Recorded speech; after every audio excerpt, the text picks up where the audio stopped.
आनंद मरा नहीं, आनंद मरते नहीं। बाबू मोशाय, जिंदगी बड़ी होनी चाहिए, लंबी नहीं। नमस्कार दोस्तों, आप सुन रहे हैं फिल्मी किस्से फैजी के साथ। अभी अभी जो मशहूर डायलॉग आपने सुने हैं, ये है 1971 में आई फिल्म आनंद से।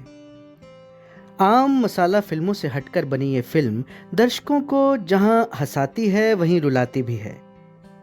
ये फिल्म यूं तो बनी है एक किरदार की बीमारी और मौत पर, लेकिन असल में ये फिल्म संदेश देती है जिंदा दिली का।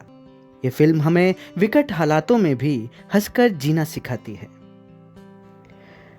इस फिल्म को निर्देशित किया था ऋषिकेश मुखर्जी साहब ने, लेकिन इस फिल्म को बनाने का आइडिया उन्हें फिल्म बनाने से कुछ साल पहले ही आ गया था।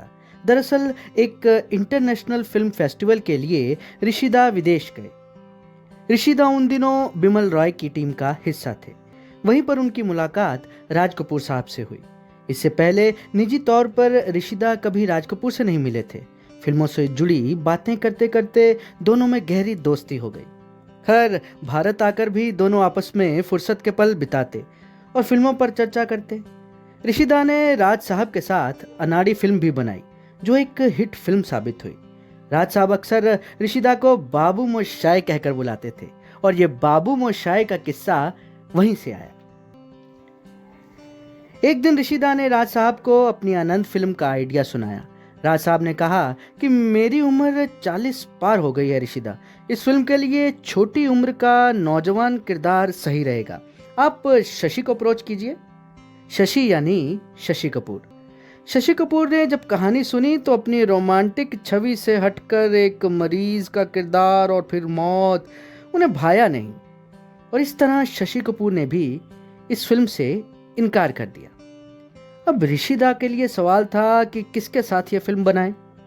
ऋषिदा इस फिल्म को बनाने पर पूरी तरह से उतारू थे। उन्हें इस फिल्म की कहानी बहुत पसंद थी। कुछ समय बीत गया, ऋषिदा अपने दूसरे प्रोजेक्ट्स में बिजी हो गए और ये बात है फिल्म सत्यकाम की, जब ऋषिदा फिल्म स्टार धर्मेंद्र जी के साथ सत्यकाम बना रहे थे। उनके मन में ख्याल आया कि क्यों ना आनंद के लिए धर्मेंद्र को लिया जाए।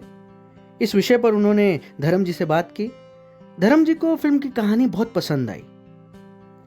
दूसरी तरफ गुलजार साहब, जो कि ऋषिदा की टीम का हिस्सा थे, वे भी एक दिन राजेश खन्ना के साथ बैठे थे फिल्म हाथी मेरे साथी की शूटिंग के दौरान।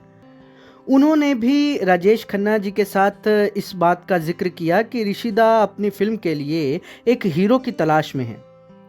राजेश खन्ना जी को भी इस फिल्म की कहानी पसंद आई।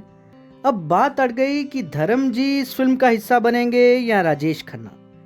धर्म जी उस समय सुपरस्टार थे। जितने पैसे वो एक फिल्म के लेते, उतने में तो ऋषिदा पूरी फिल्म बना लेते थे। हालांकि ये बात भी पूरी फिल्मी दुनिया में मशहूर है कि धर्म जी ने सत्यकाम के लिए ऋषिदा से बेहद कम फीस ली थी, क्योंकि वे ऋषिदा की बहुत इज्जत करते थे। खैर, अब बात करते हैं राजेश खन्ना जी की। तो राजेश उस समय एक उभरते हीरो थे। उनकी फिल्म सफ़र भी रिलीज होने वाली थी और इस फिल्म में भी उन्होंने एक कैंसर पेशेंट का किरदार निभाया था। लेकिन गुलजार साहब के कहने पर राजेश खन्ना ऋषिदा से मिलने चले गए। ऋषिदा के काम करने का अपना एक अलग तरीका था। वे कलाकारों को मेहनताना अपने हिसाब से देते थे और अपनी शर्तों पर काम करवाते थे। उनके बारे में एक बात बहुत प्रचलित थी कि ऋषिदा सेट पर पूरे डिसिप्लिन में रहते और इस कारण पूरी यूनिट भी इसी कायदे कानून का पालन करती। कहा जाता है कि इस फिल्म के लिए राजेश खन्ना जी को सिर्फ 1 लाख मिले थे, जबकि उन दिनों वे एक फिल्म के 3 से 5 लाख रुपए फी लेते थे। हालांकि धर्म जी को जब ये बात पता चली तो उन्होंने ऋषिदा से संपर्क करके अपनी नाराजगी भी जताई थी। उन्होंने कहा कि आपके साथ काम करने के लिए मैं पैसों को नहीं देखता। फिर आपने कैसे सोच लिया ऋषिदा कि मैं कम फी के लिए इनकार कर दूंगा? देखिए, ये था उस समय के कलाकारों का अपने निर्देशकों के लिए प्यार और इज्जत। इस तरह से ये फिल्म घूमते फिरते राजेश खन्ना जी के पास पहुंची, या यूं कहें कि राजेश खन्ना जी इस फिल्म के पास पहुंचे। राजेश खन्ना ने भी अपने उम्दा अभिनय से इस फिल्म में 4 चांद लगा दिए। राजेश खन्ना जी से एक इंटरव्यू के दौरान जब पूछा गया कि उनका पसंदीदा गीत कौन सा है, तो उन्होंने मुकेश जी का गाया आनंद फिल्म का गीत कहीं दूर जब दिन ढल जाए बताया।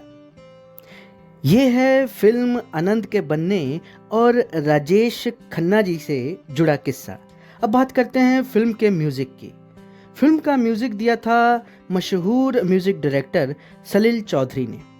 एक तरफ जहां फिल्मी गलियारों में ये बात प्रचलित थी कि राजेश खन्ना की आवाज़ किशोरदा है, वहीं दूसरी तरफ सलील चौधरी एक एक्सपेरिमेंट करना चाहते थे और या यूं कहें कि इस फिल्म के लिए वो पूरी तरह से आश्वस्त थे कि मैं मुकेश जी को ही लूँगा।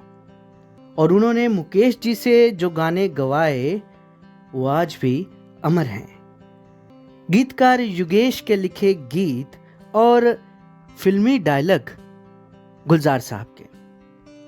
ये फिल्म एनसी सिप्पी और ऋषिकेश मुखर्जी द्वारा निर्देशित है और डायरेक्ट की थी ऋषिकेश मुखर्जी जी ने।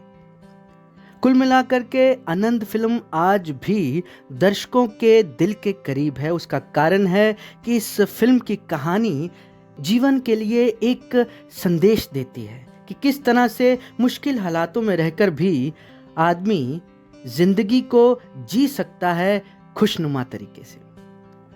आज की वीडियो में इतना ही। वीडियो पसंद आए तो इसे लाइक कीजिए, शेयर कीजिए और हमारे चैनल को सब्सक्राइब ज़रूर कीजिए। मिलते हैं ऐसी ही रोमांचक वीडियो में। तब तक के लिए अपने दोस्त फैज़ी को दीजिए इजाज़त। आप सुन रहे हैं फिल्मी किस्से फैज़ी के साथ। धन्यवाद। शब बखैर।